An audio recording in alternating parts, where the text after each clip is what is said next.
sekali lagi saya mengajak, ayo kita belajar politik mulai saat ini. Minimal paling tidak kita itu mampu membaca arah daripada kebijakan pemerintah. Kita mampu membaca apa yang menjadi kebutuhan masyarakat sehingga itu nanti bisa kita suarakan kepada pemerintah gitu. Sehingga masyarakat atau khususnya anak-anak muda ini mampu menjadi balance dari kebijakan sekaligus apa yang nanti menjadi kebutuhan masyarakat itu. Supaya nanti klub politik ini kan akhirnya menjadi politik yang rahmatan lil alamin, katanya seperti itu, memberikan maslahat kepada banyak orang.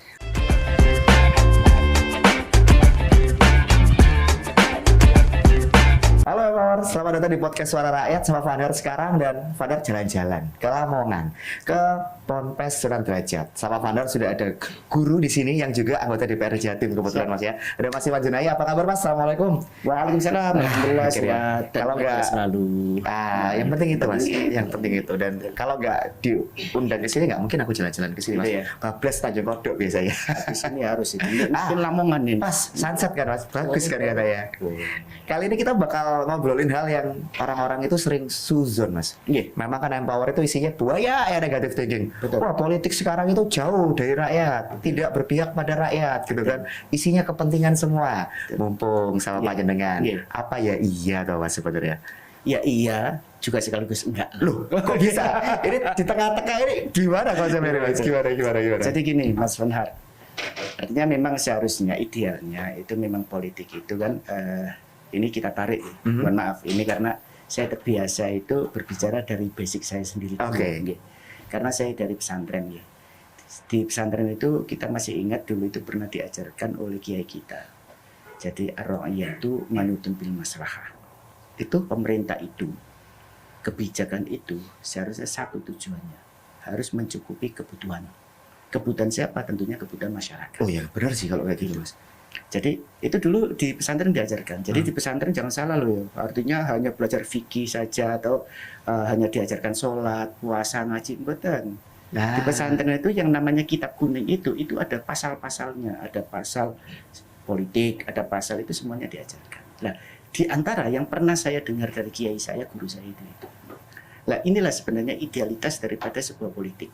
Tapi seharusnya itu. Jadi segala daripada kebijakan yang dikeluarkan oleh pemerintahan itu seharusnya itu harus berbasis satu, berbasis tunggal, yaitu bagaimana kita mencukupi kebutuhan masyarakat. Itu dulu sebenarnya. Dan itu sudah diajarkan secara falsafah di pesantren. Karena latar belakang panjenengan akhirnya tetap istiqomah di situ. Jadi sebenarnya kalau ada yang bilang politik jauh dari rakyat, enggak loh sebenarnya. Ya ada lah mungkin beberapa lah ya, tapi jadi idealnya itu enggak sebenarnya, tapi realitasnya ini yang masalah gitu kan. Realitasnya kan seperti itu gitu kan. Karena apa? Karena ya mohon maaf yang sering terjadi itu segala sesuatu kebijakan dalam bentuk apapun itu tidak bisa kita lepaskan dari yang namanya politik kepentingan kita masing-masing. Itu masalahnya. Iya.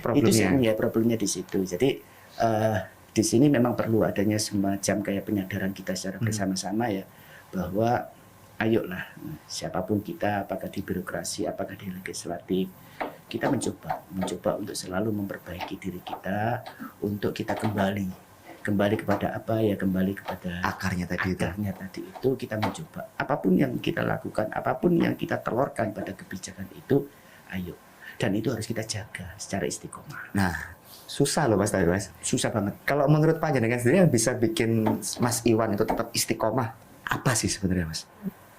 Dekat dengan masyarakat Mas. Harus ya itu ya. Oh ya jelas sih kalau itu ya kuncinya.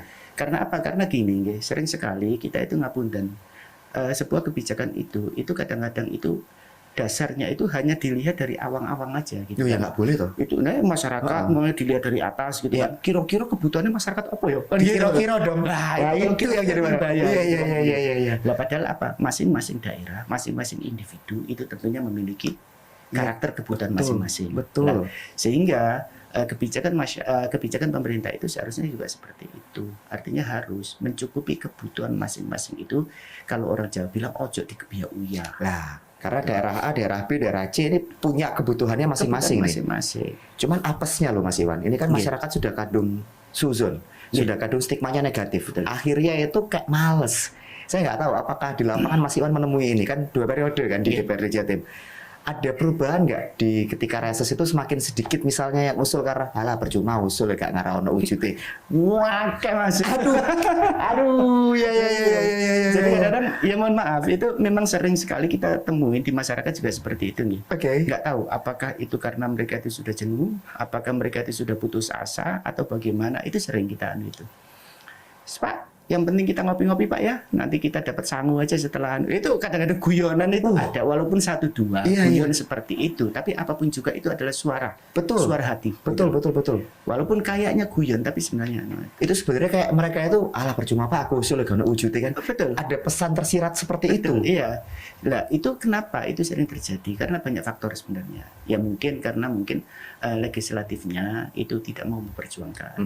Atau legislatifnya sudah memperjuangkan, tapi memang tidak ada nomenklatur yang memperbolehkan untuk membantu itu, umpamanya. Oh, ruangnya nggak ada. Ruangnya nggak ada. Oke. Lah kalau ruangnya nggak ada, nggak bisa dimunculin, Mas? Ya nggak bisa. Diusulkan gitu Kak? Ya nggak bisa. Loh, harus nomenklatur, harus sesuai. Jadi mohon maaf, ini juga sebagai informasi juga kepada masyarakat semuanya nih, bahwa apapun yang diajukan oleh masyarakat itu apa istilahnya, objek bantuan itu atau yang diusulkan itu harus sesuai apa yang ada yang tertera pada nomenklatur yang terdapat pada SIPD. Oke, jadi kalau misalkan nggak ada di situ, mau didorong kayak gimana? Nggak bisa. Ganti tahun anggaran? Nggak bisa. Ya kecuali kalau SIPD-nya itu nomenklaturnya tambahin. Oke. Nah ini mungkin salah kaprahnya di sini. Akhirnya masyarakat menilai, wah Kak mau perjuangan no Pak. Betul. Padahal sebenarnya bukan tidak diperjuangkan. Sudah, cuman ya nggak bisa mental istilahnya. Oke, ada batasan-batasan yang memang nggak bisa ditembus. Jelas nih nggak angel Mas Kaputen. Ini kan lain soal nih. Ya, itu balik mana Mas? Ya, balik mana kedekatan kita dengan masyarakat itu. Kalau seandainya sudah dekat kan enak ya. Kita ngomong Pak ngapunten saestu mengenai kan bisa aja. Tetapi kalau umpamanya tidak ada kedekatan, secara emosional juga tidak ada kedekatan. Walaupun kita mendayu-dayu kepada masyarakat, Allah ngomong tok lah. Kan gitu kan. Itu loh, apalagi kan sekarang orang kritis-kritis loh. Betul. Kalau cuma ngomong pas reses, angkat tangan, terus ngomong, "Halah Pak, ojo janji tok." Aman tuh. Kadang itu kan orang langsung TikTok gitu kan muncul viral.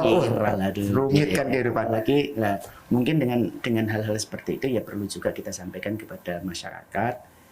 Ya ada banyak faktor, tapi ya tolong jangan dikebiau-ya, gitu kan. Jangan biar nggih ngapunten, biar kita juga secara kerja juga nggih tidak nyaman gitu nyaman, tidak mendapatkan beban kita kok disalahno terus ya kan gitu. Biar nggak kuat gitu kan. Karena kan kerja kalau pressure-nya terlalu kuat dan nggak bisa ngapa-ngapain ya bingung ya Mas ya. Itu dia sih. Jadi sebenarnya kuncinya adalah ayo kita balik lagi dekat secara emosional dengan rakyat. Itu yang paling aneh sebenarnya. Jadi ada banyak manfaat ini. Kenapa kita harus dekat-dekat dengan masyarakat? Satu, yang paling utama adalah biar kita tahu permasalahan yang sesungguhnya yang dihadapi oleh masyarakat. Karena apa?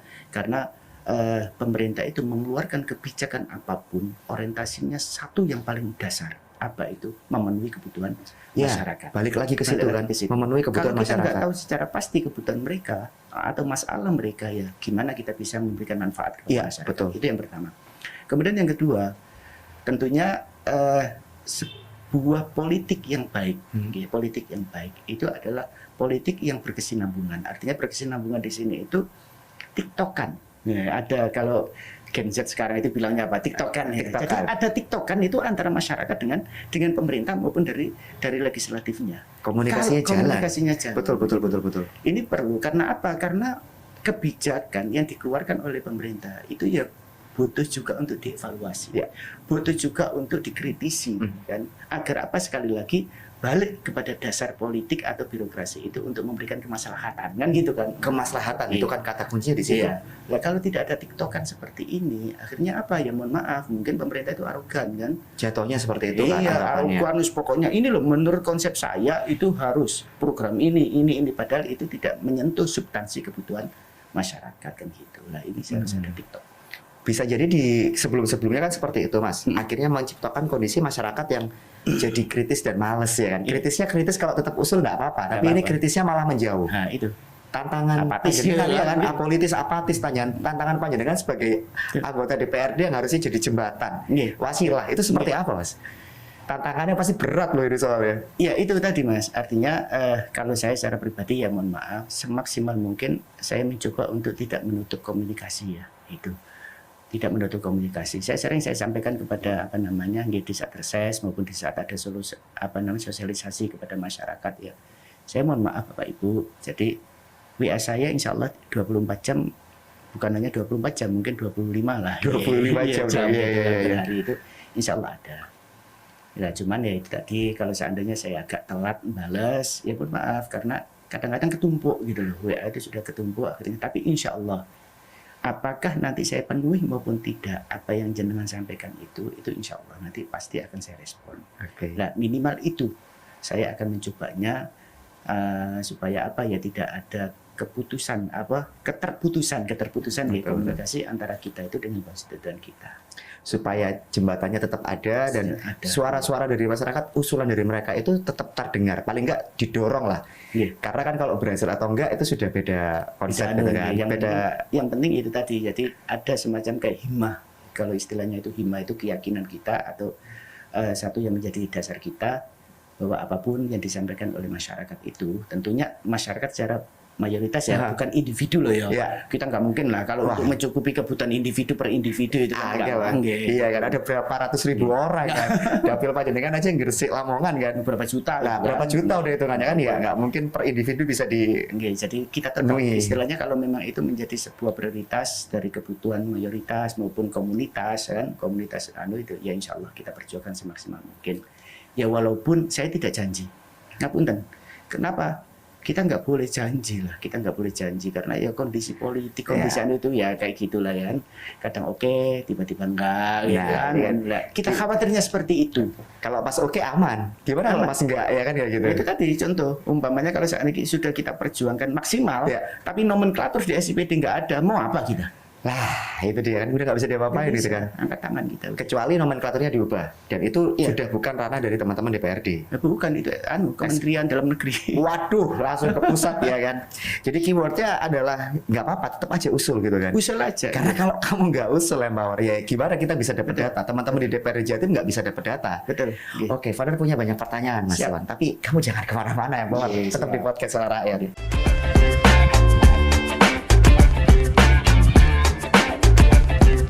Kita lanjut lagi ya Mawar, masih di podcast Suara Rakyat kita bahas soal itu tadi, suuzonanmu. Kan tahu kan duta negative thinking ya kan, katanya usulan masyarakat itu nggak diterima gitu kan, diabaikan, ya didengar tapi habis gitu masuk kanan keluar kiri, banyak yang bilang kayak gitu. Tapi beberapa ada yang kasih data Mas, kayak misalkan Vanar itu pernah dengar sebenarnya usulannya itu didorong kok sama teman-teman dewan. Ada beberapa yang cerita seperti itu, cuman nyantol di alur birokrasi yang katanya rumit. Nah, apa ya iya atau Mas sebenarnya kayak gitu? Jadi begini Mas, jadi ya iya juga tidak lagi. Gitu. Nah, ini kan iya juga tidak lagi. Oke. Maaf, karena yang pertama, kenapa saya katakan tidak?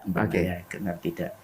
Ya karena kita yang selaku legislatif itu mendapatkan masukan, istilahnya itu permohonan dari masyarakat. Itu jumlahnya itu masya Allah banyak banget. Nah, kadang-kadang di situ memang kadang-kadang kita lihat prioritas. Nah, kalau saya secara pribadi, apa yang harus saya prioritaskan? Yang saya prioritaskan itu adalah yang sekiranya nanti manfaatnya itu lebih luas dimanfaatkan oleh masyarakat. Oh, dipilih-pilih mana yang kira-kira ini bisa lebih bermanfaat untuk masyarakat ya? Iya. Ya kita juga ya mohon maaf aja tidak menutup tidak menutup mata ya. Ya kadang-kadang kita banyak juga dari legislator itu memprioritaskan itu apa ya, tentunya timnya dulu atau orang yang memilih dulu dan lain-lain kan gitu kan. Nah itu juga nggak bisa kita tutup mata hal seperti itu. Jadi ini jawaban antara lain kenapa kok tidak saya jawab tidak. Ada tidaknya di situ. Karena masih sebenarnya kalau kita lihat apakah itu manusiawi ya, tapi apakah itu boleh dibenarkan ya angel gitu kan. Itu ya posisi namanya manusia gitu kan. Nah kemudian yang kedua kalau saya jawab iya ya, memang birokrasi kita itu nggak bisa umpamanya masyarakat saat ini butuh bikin proposal kita ajukan langsung bisa cair, enggak, karena proses birokrasi itu juga panjang Mas. Serumit itu Mas. Iya. Karena apa? Karena setiap daripada apa yang kita sampaikan, kita usulkan dari masyarakat tersebut masuk ke kita itu harus input. Kita input permohonan masyarakat itu pada SIPD. Ya, SIPD yang mana SIPD itu adalah dibikin oleh Kemendagri. Nah, di SIPD itu sudah ditentukan nomenklaturnya. Jadi yang boleh umpamanya pembangun untuk membantu istilahnya itu lembaga pendidikan. Yang boleh itu satu rehab, yang boleh itu umpamanya pengadaan komputer dan lain-lain, gitu kan. Nah kalau seandainya tidak ada di nomenklatur itu, kita input mental, nggak bisa.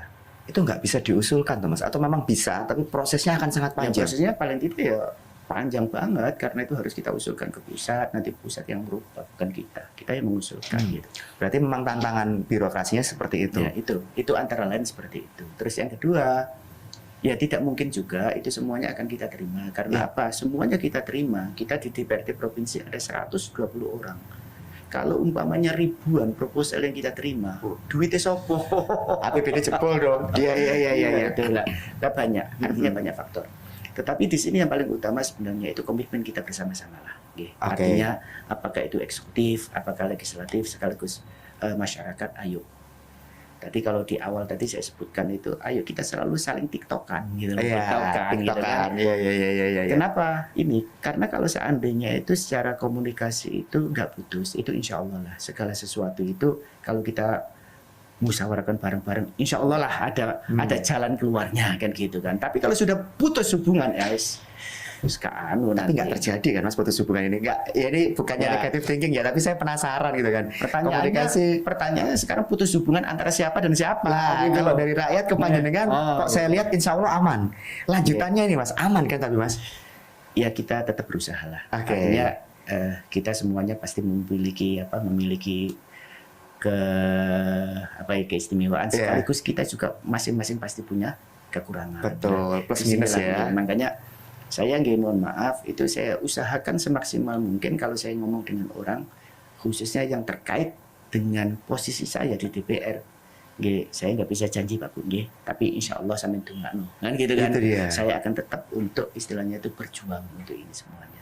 Karena paling tidak itu upaya yang harus dilakukan. Iya, karena kalau janji itu kan kita nggak tahu. Karena ribetnya birokrasi juga seperti itu. Kadang-kadang kita sudah maksimal, tapi ya terbentur pada birokrasi dan aturan. Ya kan? Kadang-kadang kita sudah maksimal, tapi mungkin kita nggak punya waktu. Sekarang kita janji, besok mati juga kita nggak tahu juga kan gitu kan. Berat loh kalau kayak gitu kan matanya. Makanya kita sama teman-teman itu sering pokoknya kita insya Allah aja lah. Artinya, tapi insya Allah jangan insya Allah lip service aja. Tapi insya Allah itu ada. Ya rumit kan kalau insya Allahnya adalah lip service. Tapi enggak, ini insya Allahnya beneran gitu kan. Insya Allah itu. Memangnya apa tuh Mas yang biasanya didorong dari aspirasi teman-teman di Gresik sama Lamongan ini apa yang sebenarnya disambati ke panjenengan itu apa tuh sebenarnya? Ya banyak sih. Jadi Gresik ini sama Lamongan itu paling tidak itu tidak bisa keluar dari ekonomi. Ekonomi itu pun kan juga macam-macam. Ada yang daerah di mana di situ pesisir otomatis yang nelayan. Kalau agak tengah dikit itu kan otomatis pertanian. Kalau umpamanya agak ke selatan, umpamanya itu kan ya banyak kalau Lamongan ini ya semacam kayak Tegalan. Kalau orang Jawa Tegalan itu semacam kebun kayak gitu. kebun. Oke. Kalau di Gresik itu kan industri dan lain-lain. Tentunya permasalahan itu ya tidak bisa lepas dari itu tadi. Jadi antara lain peningkatan perekonomian masyarakat itu sesuai dengan anunya itu susah cari kerja istilahnya itu, terus susah istilahnya itu kayak nelayan itu ya nggak selalu dapat tangkapan yang bagus. Pertanian juga seperti itu, kadang panennya jelek, kadang-kadang kebutuhan pupuk, kebutuhan itu. Terus kemudian dari sisi pendidikan itu yang sering loh ya yang disampaikan oleh yang sering masuk ketika panjenengan reses misalnya. Reses itu kadang nggak cuma reses sih, sambat langsung WA gitu kan, mungkin nggak jauh-jauh dari area itu kan. Tapi kan kadang orang itu Mas kalau diceritain gini aja nggak ada buktinya itu kan masih tidak percaya. Malah paling cerita tok gitu kan. Ada nggak sih Mas cerita nyata bahwa ini loh Mas Iwan Junai itu berhasil ada usulan masyarakat yang meminta apa dan berhasil diwujudkan di tengah rumitnya alur birokrasi tadi Mas? Jadi itu saya ya banyak banget ya karena apa setiap tahun itu proposal masyarakat yang kita ajukan ke pemerintah. Itu mohon maaf, itu kalau ada beberapa teman itu hanya dibatasi, hanya berapa proposal gitu aja biar nggak ribet dan lain-lain kan gitu kan. Kalau saya enggak, jadi saya itu sering ada alokasi, umpamanya sekarang itu ada alokasi per anggota dewan itu untuk mampu dan bisa menyalurkan, istilahnya menyalurkan daripada anggaran, bukan pegang anggaran, menyalurkan aja. Hanya menyalurkan aja. Kalau pegang beda konsep kan, beda konsep kalau pegang. Konsep itu. Iya. Artinya itu apa? Lah sengaja itu lebih saya sebar daripada hanya saya kasihkan kepada 1-2 orang aja dengan nilai yang cukup tinggi. Enggak, saya enggak suka seperti itu. Itu saya sebar kepada masyarakat biar apa? Keberadaan saya itu mampu dan bisa memberikan kemaslahatan yang lebih. Oke. Ada setiap tahun itu minim. Itu proposal yang saya masukkan ke SIPD itu sekitar 150-an. Tiap tahun, Mas? Tiap tahun. Berarti kalau satu periode, pakai, Mas. Iya, banyak ya? Itu awalnya yang masuk itu bisa 500 ya. Ya. Itulah tadi makanya nggak semua, karena memang harus dipilih dan dipilah. Salah satunya juga kita lihat 150 mungkin ya kalau seandainya posisi perekonomian APBD itu aman gitu, ya insya Allah 100% bisa. Oke, fiskal lagi berarti ya. Tapi kalau seandainya seperti ini, ya kan, ada TKD dikurangi, ada efisiensi dan lain-lain, mungkin ya tidak semuanya. Karena memang harus ada yang dikondisikan gitu kan. Kondisi berubah harus disesuaikan. Gitu. Yang jadi problem nih Mas Iwan. Gimana kalau misalkan proposal yang masuk itu berbeda arah kebijakan dari provinsi, jembatannya pripun loh Mas, itu kayak contohnya, maksudnya misalkan dari masyarakat ini butuhnya BBM teman-teman nelayan gitu kan. Tapi ternyata fokusnya bukan di situ, fokusnya bukan di nelayan dulu nih, fokusnya di pertanian. Nah ini jembatannya gimana Mas? Ngasih pemahamannya. Tentunya di sini ya itu juga tidak tidak kita nggak menutup mata gitu. Memang sering sekali kita itu ada bukan clash antara legislatif dengan eksekutif, enggak. Tapi kadang-kadang sering sekali di lapangan itu ya, perjalanan birokrasi kita itu berbeda dalam sudut pandang. Gitu. Ya contoh tadi itu yang saya sampaikan, umpamanya masyarakat itu sebenarnya pertaniannya aja yang itu butuh dia. Tapi satu sisi kadang-kadang yang melihatnya butuh gitu kan. Butuh. Ya gampang-gampang aneh Mas. Ada gelas setengah isi, diisi air separuh. Sampai saya tanya umpamanya, ini menurut sampean bagaimana? Mungkin sampean jawab separuh kosong. Tapi kalau ditanyakan kepada yang lain mungkin separuh isi. Kan gitu kan. Lah sebenarnya sama gitu loh, sama. Artinya benar, dua-duanya itu benar. Cuman kadang-kadang itu ini kalau seandainya tidak dilakukan dialog yang baik, akhirnya pasti akan ada yang terkalahkan. Itu dia kan, jadi jembatan ini kan susahnya di situ toh Mas. Betul. Panjenengan ini ada di tengah-tengah, di sini masyarakat, di sini kebijakan dari pemerintah provinsi. Jadi jembatan ini kalau di persepsi saya lorong kabeh Mas. Iya, lorong kabeh. Lah iya kan makanya itu. Terus jembatan ini pripun gitu loh kan, kayak tantangan banget. Jadi sebenarnya makanya kita sering sekali ngapunten, kadang-kadang biasa lah di birokrasi itu kita adu argumen dan lain-lain antara legislatif dengan eksekutif itu kan. Nah di sini yang ingin saya tekankan ya membola antara eksekutif sama legislatif itu apa yang harus dilakukan, yang harus dilakukan itu kita harus husnudzon dulu. Kita masing-masing pastilah punya niatan yang baik untuk bagaimana memberikan kemaslahatan kepada masyarakat itu. Jangan dijustis bahwa apa yang menjadi pikiran kita itu lebih baik dibanding nggak boleh. Kita harus diskusi. Apakah itu eksekutif, apakah legislatif, tolonglah dijaga ego, nggak usah mempertahankan ego itu masing-masing. Duduk bersama, kita selesaikan permasalahan masyarakat ini. Betul, karena kalau nggak kayak gitu nggak ketemu Mas, nggak beres gitu kan akhirnya. Dan di sisi lain masyarakatnya juga harus tetap kusnuzon, ya kan. Kamu maksudnya tetap harus kusnuzon. Positive thinking, tetap sampaikan aspirasi kamu. Ini kan semakin kesini semakin kelihatan kan kalau sebenarnya kamu juga punya peran besar. Makanya jangan kemana-mana, tetap di podcast Suara Rakyat Empower.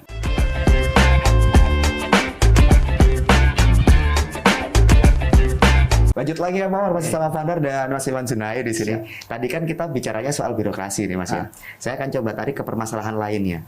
Kalau panjenengan, saya yakin dari rekam jejak kelihatan turunnya beneran. Yang jadi masalah Mas, ya mungkin tidak banyak, tapi justru malah yang ini yang menonjol. Turunnya itu cuma pencitraan Mas. Akhirnya gara-gara yang ini nih, yang pencitraan aja nih, semua jadi kena dampak jeleknya. Lah gimana itu Mas? Ya inilah Mas, sebenarnya itu saya yakin sampean juga punya lah pandangannya sama dengan saya gitu kan. Sebenarnya permasalahan ini itu adalah permasalahan politik yang cukup mendasar di bangsa kita. Gitu. Artinya apa? Artinya sering sekali politisi-politisi kita maupun birokrat-birokrat kita itu, maupun ya kita katakanlah bahwa pemerintahan kita itu yang sering sekali itu adalah yang dinilai itu bukan pada substansi permasalahan, tapi ada sesuatu faktor iklim. Ya contoh aja, mohon maaf, kita sudah terkenal dengan politik yang 5 tahunan sekali kan gitu kan. Cycle-nya di situ ya. Cycle-nya kan gitu. Betul. Nah, Akhirnya itu apa? Mereka itu hanya itu berpikir, piye sih elektabilitas saya di saat nanti saya akan mencalonkan lagi lah itu. Oke. Nah disinilah sebenarnya permasalahan. Jadi permasalahan yang cukup mendasar. Kalau menurut versi saya ya, kalau memang kita itu kepingin merubah bangsa kita ini, daerah kita ini secara birokrasi agar bisa lebih baik, sistem politik kita itu harus diperbaiki terlebih dahulu. Tapi berat loh itu, Mas. Itu berat memang, itu berat. Iya. Memang itu banyak sekali orang-orang yang mengatakan bahwa orang-orang yang berkepentingan itu mengatakan seperti tapi berat. Karena apa? Karena ya sekali lagi politik ya memang kepentingan kan gitu kan. Iya sih. Masalahnya di situ. Tapi ya kita paling tidak itu secara bersama-sama ayolah. Kita pelan-pelan walaupun nggak bisa menghilangkan 100%, ya minimal paling tidak itu ayo kita geser, kita kurangi 5% atau 10%, itu sudah lumayan. Nggak usah langsung ekstrim lah, pelan-pelan aja. Ekstrim, ya. Karena itu sudah terbukti Mas. Ya mohon maaf, kadang-kadang itu cara berpikir kita. Ya mohon maaf, kadang-kadang saya juga secara pribadi ya kita harus fair lah. Ya. Kita walaupun sudah berusaha semaksimal mungkin untuk ya karena posisi kita legislatif harus dekat gitu kan. Tapi ya mau nggak mau di hati kecil, awas lo ya nanti itu. Nah, itu kan manusiawi kan. Itu nggak bisa, Mas. Masih manusia. Betul. Itu yang pertama. Kemudian yang kedua, kita contoh aja kebijakan-kebijakan yang dikeluarkan oleh pemerintah. Kadang-kadang ngapunten soal nama saja. Koyo-koyo itu kabeh kepengin duwe monumen. Iya, itu dia benar. Perkara nama loh ini cuma kan. Nama. Iya. Padahal ngapunten. Satu aja ya, satu umpamanya kementerian atau satu OPD aja dinas di provinsi umpamanya diganti nama, umpamanya dinas pendidikan umpamanya diganti umpamanya dinas tarbiyah umpamanya. Coba berapa biaya yang jelas Mas, ada map, pelang nama, kop surat, wakai Mas. Wajah Mas. Dan itu yang digunakan nggih ngapunten uangnya siapa? Ya balik lagi uang pajak kita juga. Iya. Itulah kadang-kadang itu mulan apa ya istilah wong Jawa Gus mulane ta ayo saiki Gus ayo bareng-bareng. Kalau memang kita sudah sadar itu semuanya, ayo bareng-bareng. Gak mungkin ikut diserana mek wong siji, mek wong loro, mek telu tok gak mungkin. Ayo bareng-bareng kabeh minimal paling tidak itu. Ada harapan nggak Mas kita bisa mewujudkan itu gitu? Kalau Mas Iwan lihat hari ini, ada nggak harapan kayak iso sih itu bisa kok diwujudkan? Kalau saya sih tetap optimis Mas. Oke. Asalkan ya itu tadi memang ada kesepakatan kita bersama-sama dan keyakinan kita bersama-sama serta semangat. Ini yang perluan itu. Nah saya lihat sebenarnya kalau dari sisi semangat ya banyak. Banyak yang banyak yang ingin istilahnya itu ya kepingin berubah itu semuanya. Ya walaupun kadang-kadang terbelenggu oleh kondisi kan gitu. Ada hal yang tidak bisa diubah secara drastis di waktu dekat gitu ya Mas ya. Ada memang yang ya mundur satu langkah itu nggak apa-apa kok. Nanti maju lagi. Betul. Harapannya ada. Ada Mas, ini istilah ya. Ini mungkin pesan dari Sunan Derajat. Dari Sunan Derajat. Pak Yai itu selalu mengatakan apa yang harus beliaunya itu Yai Wafer itu selalu mengatakan kita nggak apa-apa melakukan dosa satu untuk mendapatkan pahala 10. Mundur satu langkah untuk maju. Itu tadi iya, benar benar. Kan istilahnya jenengan gitu ya. Tapi kalau ada istilah di kita itu seperti itu. Kita mundur sebentar nggak apa-apa, asalkan langkah kita ke depan. Gitu. Tapi kalau bisa ya mundurnya itu bukan melakukan kesalahan kan gitu kan. Itu cuma istilah saja. Betul. Mengalah bukan berarti kalah, iya kan. Menarik sih. Jadi ya memang harapannya itu ada Mas ya. Cuman ini PR-nya bukan hanya 1-2 orang, tapi PR bersama. Karena nggak bisa kita pungkiri kalau kita minta masyarakatnya untuk husnuzon dulu berat Mas. Kepercayaan publiknya kadung drop masalahnya Mas. Betul. Itu ya contoh aja contoh lah. Umpamanya kalau sampean punya pacar, sampean selingkuh, cara sampean itu suruh percaya 100%. Hilangnya lah sulit. Iya. Kalaupun bisa ya drastis. Tapi punya pacar nggak ya? Lah. Jangan-jangan nggak laku dia. Aduh. Itu pertanyaan yang sulit buat saya jawab Mas. Kalau ditanya kayak gitu saya jawabnya bingung nanti. Empor aja yang jawab ya. Aja yang jawab Empor nanti kalau mana jawaban ya. Iya. Masyarakat itu karena mungkin karena kita yang ada di birokrasi ini sudah ngapunten itu sudah banyak cacat, untuk kembali percaya itu sulit. Tapi bukan berarti tidak bisa. Harus ada istilahnya itu upaya kita secara bersama-sama. Langkah paling awal dulu Mas, paling akar itu apa yang bisa dilakukan supaya itu bisa terwujud? 5 tahun, 10 tahun?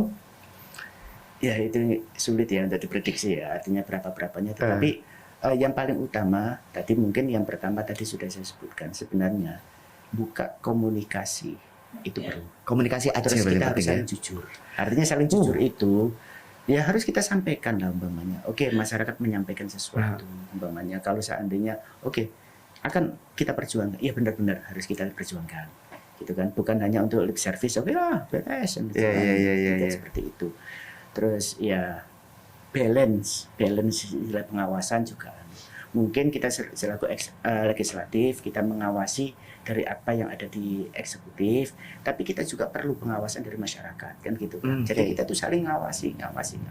Insya Allah kalau kita itu membuka diri untuk mau diawasi oleh masyarakat, kemudian kita juga mau istilahnya itu selalu membentuk atau menciptakan komunikasi yang baik dengan masyarakat, sekaligus nanti kita menjadi jembatan antara masyarakat dengan eksekutif, baik insya Allah.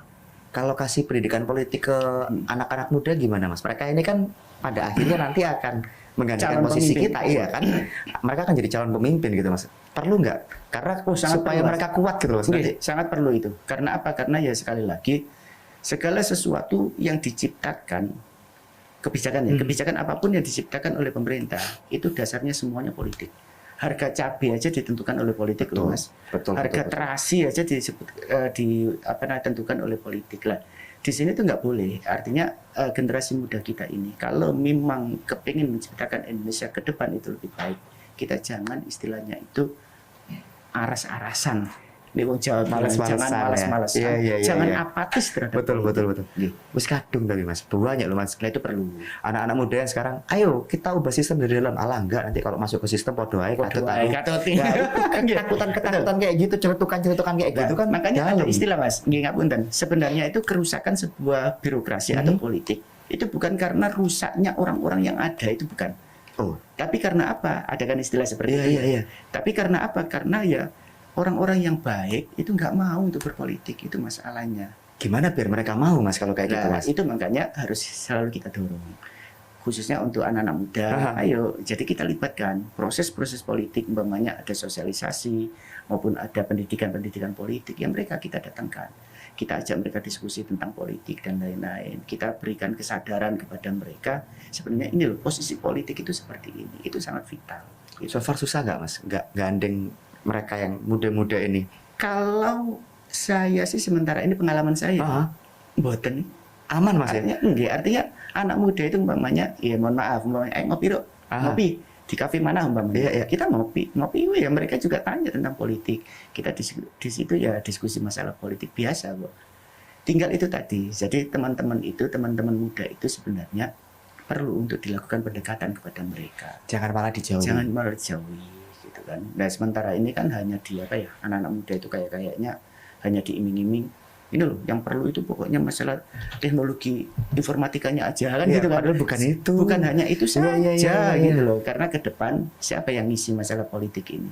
Mereka dan itu kadang mereka itu nggak maunya bukan karena nggak mau banget, tapi karena nggak disentuh Mas. Nggak diajak. Soalnya mereka itu kan kritis nih Mas. Biasanya itu kan bikin telinga itu kan panas. Lah ya ini gimana? Harus ada empati. Menumbuhkan empati itu kan juga nggak gampang Mas.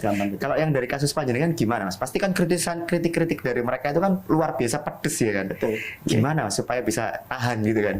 Ya saya itu sebenarnya kalau dikatakan tahan ya nggak tahan juga. Karena memang kritis banget mereka kan. Tapi selalu jadi yang paling penting bagi saya itu gini. Jadi kita itu tidak mungkin kita itu sempurna terus. Kita juga pasti ada kekurangannya. Kalau memang kritiknya itu benar-benar ingin membangun daripada kekurangan kita terima dengan baik. Tapi kalau seandainya memang ya mohon maaf dalam tanda kutip itu fitnah dan lain-lain, ya kita rangkul. Saya tetap mereka akan kita rangkul. Dijelaskan dengan kalau memang bisa terima ya alhamdulillah, kalau tidak ya goodbye gitu aja. Artinya goodbye itu ya sudahlah, karena kalau itu memang sudah menjadi keyakinan kamu. Betul. Dan kita nggak bisa saling ya gimana lagi. Karena memang ada kondisi yang ya sudah lebih baik kita biarkan daripada malah rumit tambah rumit kan kehidupan gitu kan. Kemudian ya nanti ada juga kita kasih istilahnya kita kasih warning, bukan warning ya istilahnya itu, ya udah kita tetap bertemanan, seduluran saklawase, tapi dalam hal yang lain. Tapi kalau masalah ini ya udah nggak gitu aja. Supaya nggak saling nggak enakan gitu kan. Gitu. Aman sih kalau dari kasusnya Mas Iwan, anak-anak mudanya suportif gitu Mas. Alhamdulillah. Tapi banyak di luar sana yang apolitis Mas. Kadang dikasih tahu itu butuh sekali, 2 kali, 3 kali, 4 kali nggak mempan. Siapa tahu karena Mas Iwan ini berhasil mengkondisikan generasi muda yang di sekitaran panjenengan itu tidak apolitis.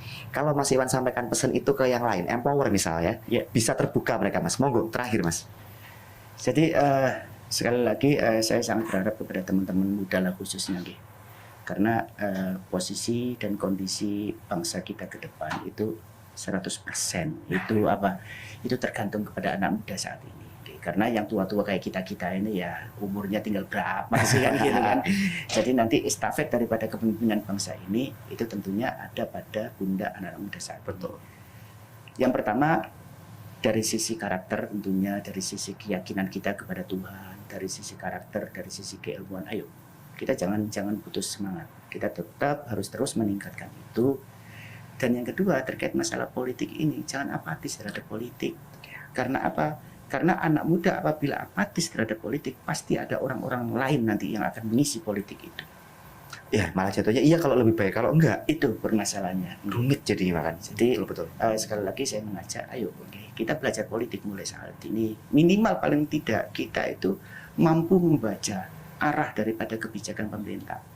Kita mampu membaca apa yang menjadi kebutuhan masyarakat sehingga itu nanti bisa kita suarakan kepada pemerintah gitu. Sehingga masyarakat atau khususnya anak-anak muda ini mampu menjadi balance dari kebijakan sekaligus apa yang nanti menjadi kebutuhan masyarakat itu. Supaya nanti klub politik ini kan akhirnya menjadi politik yang rahmatan lil alamin, katanya seperti itu, memberikan maslahat kepada banyak orang. Makanya kamu jangan apolitis, Empower. Jangan. Wajib buat kamu share deh episode dari Slow-Slow-nya. Kenapa? Karena kalau kamu apolitis, kamu apatis, jatuhnya bukan Indonesia emas, Mas ya. Indonesia cemas ya. Cemas, betul. 2045 itu sudah era kamu semua. Era kamu untuk jadi pemimpin dan menentukan hajat hidup orang banyak gitu kan. Betul. Beneran loh, harus kamu share episode dari Slow-Slow-nya biar makin banyak yang tahu. Jangan lupa juga di like sama subscribe karena episode-episode podcast Suara Rakyat lainnya nggak akan kalah seru sih. Terima kasih banyak Mas Iwan. Sama-sama. Wah, cukup mencerahkan suuzon yang biasa selama ini kita diskusikan. Fadlan sama Empower diskusikan sih bahwa ternyata bukan tidak berpihak pada rakyat, tapi ya memang akan ada beberapa kondisi. Iya. Nggak memungkinkan. Nah, tapi apesnya yang muncul yang ketika kondisi tidak memungkinkan itu, Mas. Konsekuensi harus diterima itu. Yang pas aman nggak muncul gitu kan. Terima kasih banyak sekali lagi Mas Iwan. Sama-sama, matur suwun. Ya, Empower beneran loh. Jangan lupa di share, like sama subscribe ya. Fadlan sama Mas Iwan pamit dulu. Terima kasih sekali lagi. Have a good day Empower. Assalamualaikum warahmatullahi wabarakatuh. Waalaikumsalam. Bye bye.